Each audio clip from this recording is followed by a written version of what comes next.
Life and Works of Dr. Jose Rizal in London. After visiting the United States, Rizal lived in London from May 1888 to March 1889. He chose the English city to be his new home for three reasons.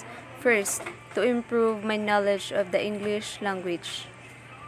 Second, to study and annotate more sucesos de las Islas Filipinas. Third, London was a safe place for me to carry on my fight against Spanish tyranny. Trip across the Atlantic. Rizal was on board the SS City of Rome. While on the board, Rizal entertained the American and European passengers with his marvelous skills of the UU as a defensive weapon. Rizal arrived at Liverpool, England on May 24, 1888. He spent his night at Adelphi Hotel. Rizal wrote to his family, "Liverpool is a big and beautiful city, and its celebrated port is worthy of its great fame. The entrance is magnificent, and the custom house is quite good." Life in London. On May 25, 1888, Rizal went to London. He stayed as a guest at the home of Dr. Antonio Maria Regidor. By the end of May, he found a modest boarding place at number 37 Calcott Crescent, Primrose Hill. Rizal was a boarder of the Beckett. The Beckett family. Mr. Beckett, organist of St. Paul's Church, Mrs. Beckett, his wife, and two sons of the family. Rizal came to know Dr. Reinhold Frost. "I was the librarian of the Ministry of Foreign Affairs and authority on Malayan language and customs. I was impressed by Rizal's timing and character, and he gladly recommended Rizal to the authorities of the British Museum. I called Rizal a pearl of man."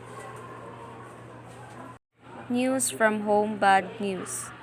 Bad news. Persecution of the Filipino patriots who signed the Anti-Friar Petition 1888. Persecution of the Calamba tenants. Furious attacks on Rizal by Senators Salamanca and Vida in the Spanish Cortes, and Wenceslao Ritana and Pablo Fid in Spanish newspapers. A friend of Rizal, Laureano Viado, a medical student at the University of Santo Tomas, was arrested and jailed in Bilibid prison because of the copies of Noli that were found in his house. Rizal's brothers-in-law, Manuel T. Hidalgo, husband of Saturnina, was exiled by Governor General Weyler to Bohol without due process of law. News from home. Good news. One good news cheered Rizal, and that was Reverend Vicente Garcia's defense of the Noli against the attacks of the friars. Rizal heard his good news from Liriano Ponce. Later, on January 7, 1891, he wrote to Father Garcia expressing his personal states. Annotating Morga's book. Short visit to Paris and Spain. The greatest achievement of Rizal on London was the annotating of Morga's book, Sucesos de las Islas Filipinas, which was published in Mexico 1609.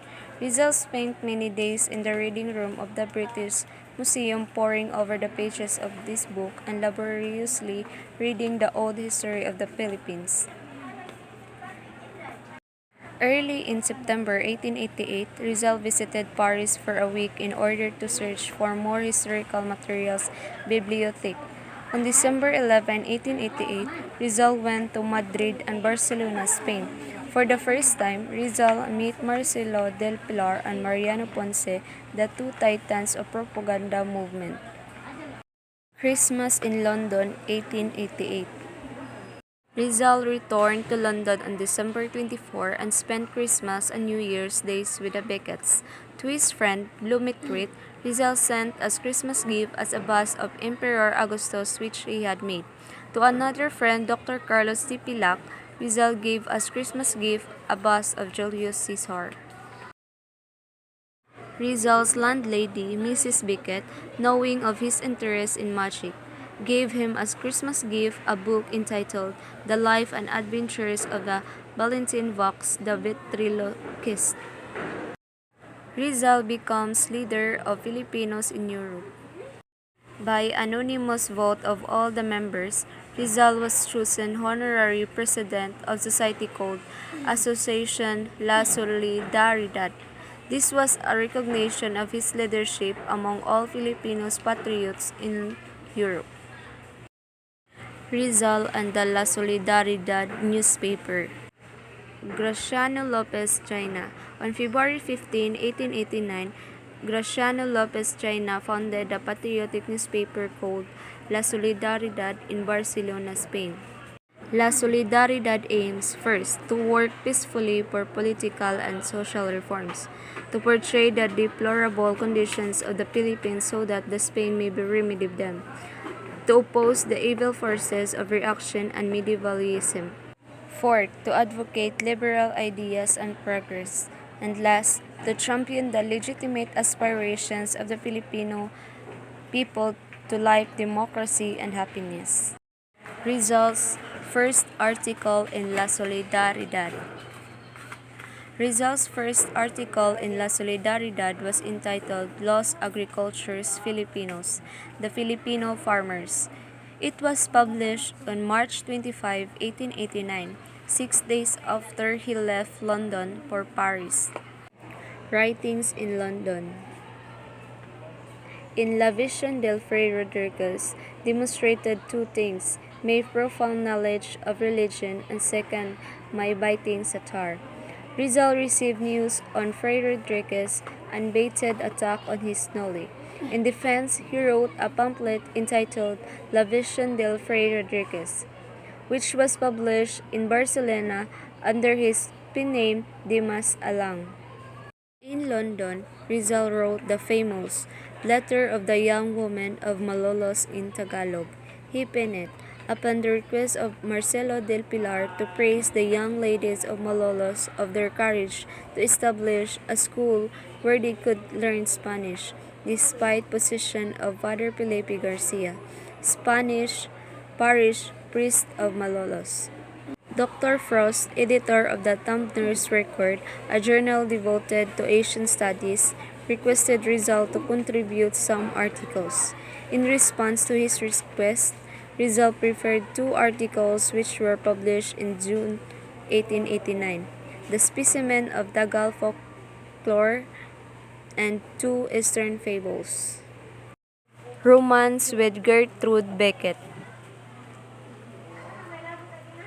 Rizal had a romantic interlude with the oldest of the three Beckett sisters, Gertrude, also known as Getty. Getty, as she was affectionately called, was a buxom English girl with brown hair, blue eyes, and rosy cheeks. Ito ang sinabi ni Getty kay Rizal. I feel in love with Rizal. On cold winter mornings, I had a sunny smile for him, chattering gaily like a hummingbird. During the family picnics, I was particularly very happy because Rizal was with them and I gave him all my attention. And in rainy days when Rizal stayed at home, I helped him by mixing his colors for painting or assisted in preparing the clay for sculpturing. Their friendship drifted towards romance. Rizal affectionately called her Getty and she fondly called him Petey. As their flirtation was approaching the point of no return, Rizal suddenly realized that he could not marry Getty for he had a mission to fulfill in life. Rizal suppressed the passionate yearning of his heart and decided to go away so that Getty may not forget him. Before leaving London, Rizal finished 4 sculptural works.